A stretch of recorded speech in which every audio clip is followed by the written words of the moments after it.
80 years ago, Stu Chandler went off to fight in the Second World War. He was in his early 20s.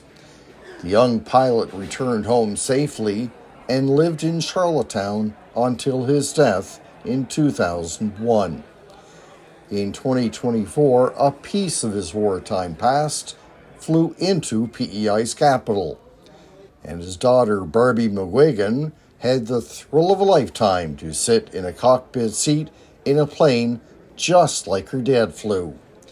The Canso aircraft is on a cross-Canada tour as part of the 100th anniversary of the Royal Canadian Air Force.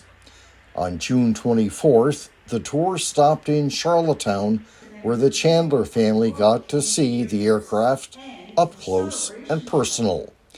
After a short military ceremony full of brass bands, speeches, and historical facts, people took a short walk to the special guest of honor, the Canso aircraft. The experience was overwhelming for McGuigan. We came out and we waited for it. And we sat about 90 minutes in our car because we weren't taking any chances of missing it. Anyway, just to start to see it coming. See, I can't. And, No. This is and what then I want. it's when we could hear it. And it started coming up here, getting closer. And we're still just standing behind the fence.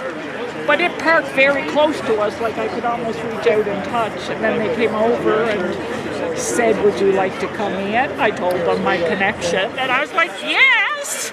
The P.E.I. Flying Association hosted the event and helped people tour the aircraft and meet members of the Restoration Society. Jim Allen is a member of the Fairview Aircraft Restoration Society that put this Canso back together. There are now 17 of these aircraft restored. Allen said it was quite a chore salvaging the aircraft down from the Arctic to Newfoundland and Labrador. He was not part of that effort, but he did help fix it up. I farmed all my life up there, and I thought I better get a hobby so I could kick the farming habit, And so I went down and for 7 years found something to clean, found some coffee to drink, or something to put together. And after a while, the pieces started going back together and started looking like an airplane.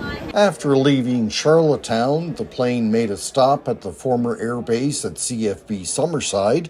From there, it continues its anniversary trip west, with stops along the way before eventually wrapping up in Alberta.